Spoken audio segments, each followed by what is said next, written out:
Ernest Atuey Hernández. Faluya, 16 de marzo de 2006.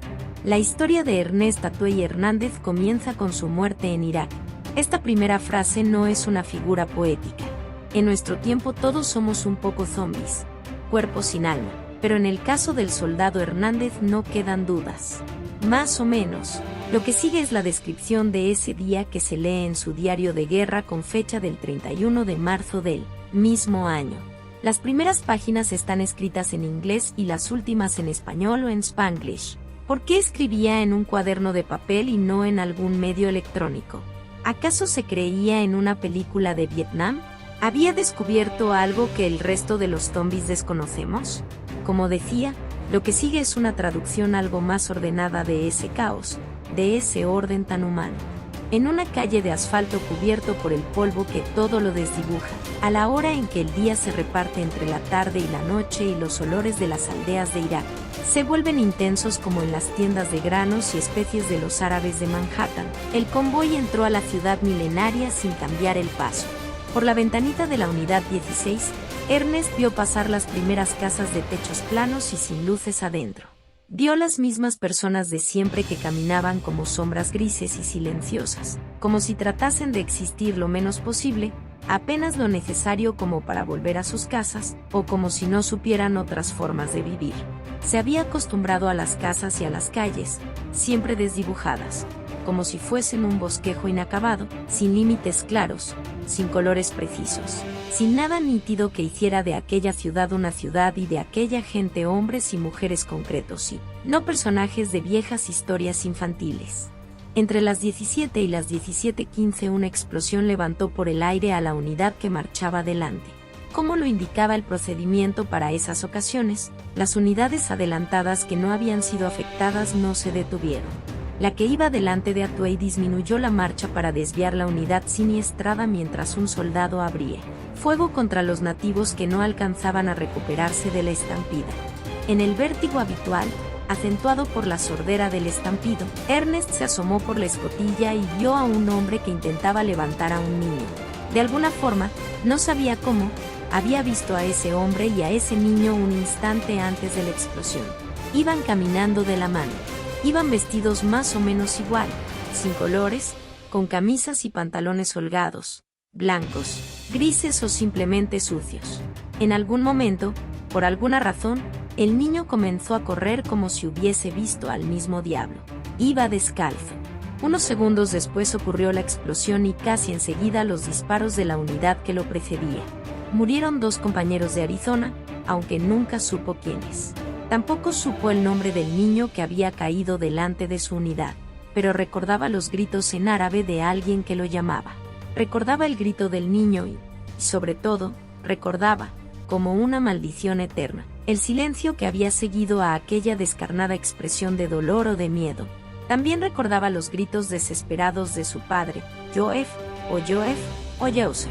Era un grito como un vómito, como si en uno de esos nombres estuviese vomitando toda su vida en aquella tierra maldita por Dios. El vómito se extendía en la E, en la última E que se arrastraba en un ronquido que luego se ahogaba en la F. Joseph. No sabía por qué, pero esta vocal se había vuelto algo importante en su vida. ¿Por qué el vómito se ahoga en esa E que a veces se volvía como una interminable? ¿Por qué se le habían fijado esos detalles cuando había cosas más importantes en la guerra? El hombre que gritaba debía ser el padre. Porque solo un padre, se animó a pensar, puede gritar de aquella forma que calaba los huesos. Tal vez gritaba para que el convoy se detuviera, alcanzó a reconocer una vez, totalmente ebrio en un bar de la calle Oceanfront de Jacksonville Beach.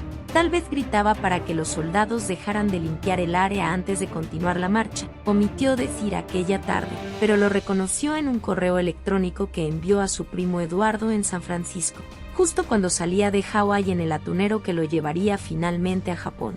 También reconoció, en el mismo correo, que cuando escuchó el primer grito casi detuvo el Abrams.